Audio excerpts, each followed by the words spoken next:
السلام عليكم ورحمة الله تعالى وبركاته. كنتمنىكم تكونوا على خير وأحوالكم طيبة.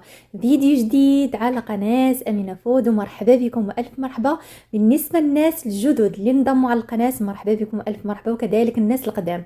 اليوم غادي نقترح عليكم عصير ديال المونغ اللي هو رائع بالبرتقال ومنكه بياغورت، اللي هو كيتواتى لينا مع هذا العصير. كنقدموه مع المالح والحلو، سواء بسطيلات او لي ساندويتش، كيجي رائع، كيجي ممتاز، خاسر بنين. نتمنى انكم تجربوه. ما تنسوناش من الدعم ومن لي جيم، وكذلك من التعاليق الزوينه والمحفزه اللي كتشجعنا اكثر باش اننا نكملوا في هذه القناه وما تنساوش انكم تبارطاجيو قناتي مع الاهل واصحاب ديالكم باش تعم فائده جميع. بقاو مع الفيديو من اول حتى الاخر لانه فيديو رائع بزاف.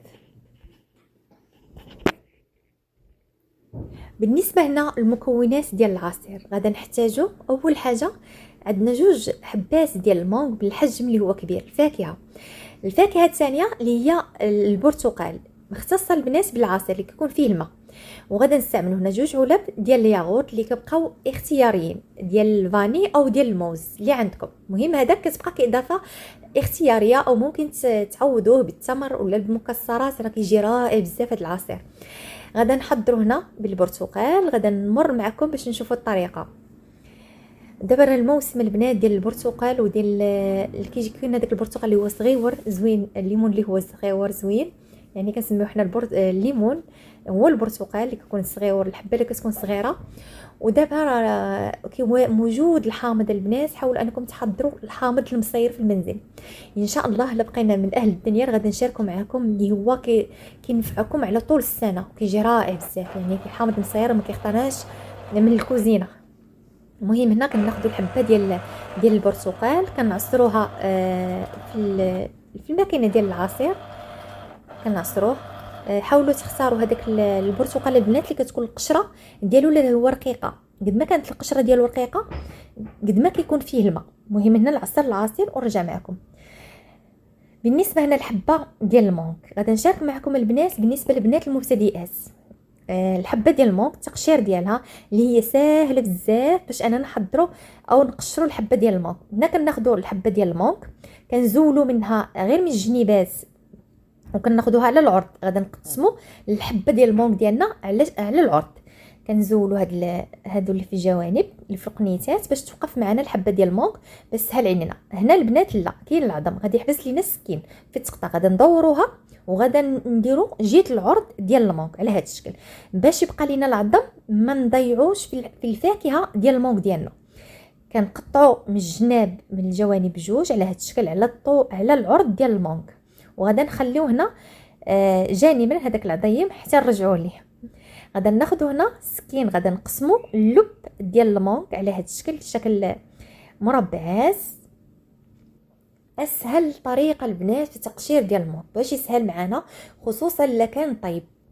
الا كانت الحبه اللي هي قاصحه راه كتقشر معكم بكل سهوله. هنا شوف ما شاء الله ما كيضيعش بصفه نهائيه، كتزول لينا هذا اللب ديال الفاكهه ديالنا بكل سهوله، وحتى ما كتبقاش لاصقه لينا في القشره ديالنا.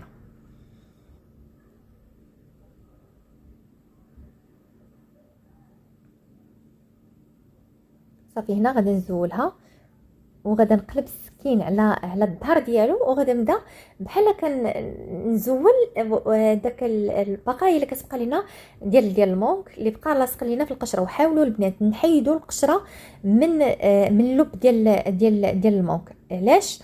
باش ما يعطيناش المروره في العصير ديالنا. المهم هنا غادا نستمر بنفس الطريقه كذلك حتى الجزء الثاني، لاننا قطعت من الفاكهه حتى هي غادا العظم اللي بقى لينا نقطعها على شكل مربعات ونزولها من القشره ديالها بكل سهوله على الجنيبات ديالو، او تخليو القشره ديالو وكتزولوها بكل سهوله على هذا الشكل. كتاخذوا غير الظهر او الراس ديال السكين على هذا الشكل وكتزولوا من هذاك اللب اللي لاصق لينا في القشره على هذا الشكل. وكيبقى لينا العظم البنات اللي هو ما لاصقش فيه اللب ديال الفاكهه ديال المونغ ديالنا، كيبقى يعني كتقشر لكم بكل سهوله وما كتضيعوش في المونغ ديالكم. نتمنى انكم الشرح يكون واضح بالنسبه للبنات المبتدئات. هنا غادي نعصر معكم العصير.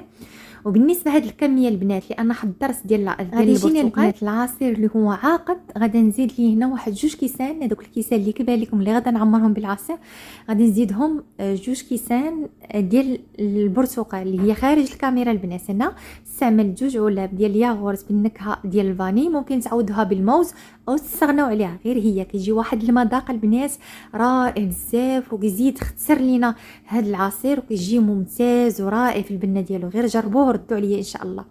غادي نضيف هنا هذه الكميه ديال البرتقال اللي واضحه لكم امام الكاميرا، وخارج الكاميرا بليس غادي نزيد 2 كيسان اللي هما معامرينش ديال العصير، لان غادي يجيني عاقد بزاف. غادي نطحن هنا العصير ورجع معكم باش تشوفوا ما شاء الله راه كيجي رائع وكيجي بنين ما تشبعوش منه.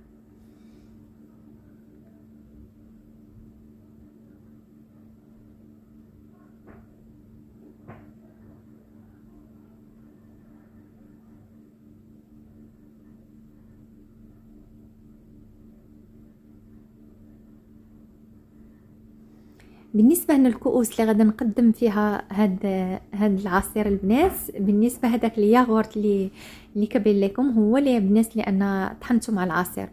هنا قدمته في هاد الكويسات. هانتوما شوفوا ما شاء الله راه كيجي خاسر وعاقد، كيجي بنين. هنا غادي نقدمه مع هاد البسيطلات اللي هي بسطيله مالحه وحده حلوه وحده البنات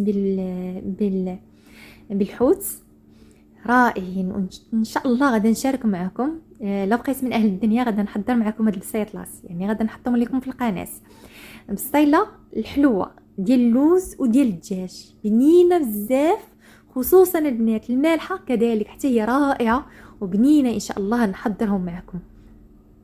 هنا غادي نقسم معكم الحبه ديال البسطيله اللي هي مالحه رائعه، شي حاجه اللي هي الطوب بالورقه ديال البسطيله.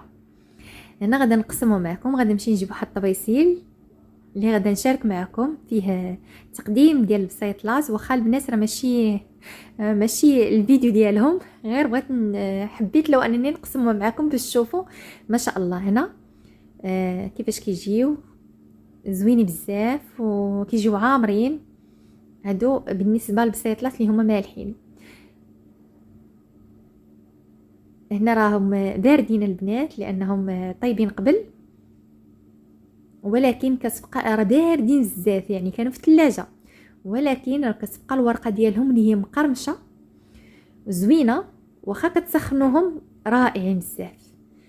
هنا شوفوا ما شاء الله راهم عامرين بالحوت بالكروفيت.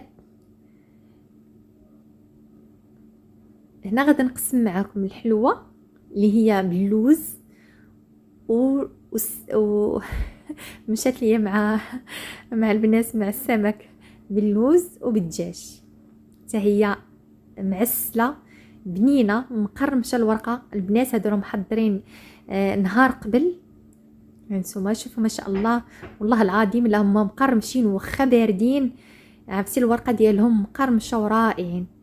هنا غادي نقسمها معكم تشوفوا التعميره ديالهم راه معمرين معلكين ورائعين. ان شاء الله غادي نشاركوا معكم في الحياه.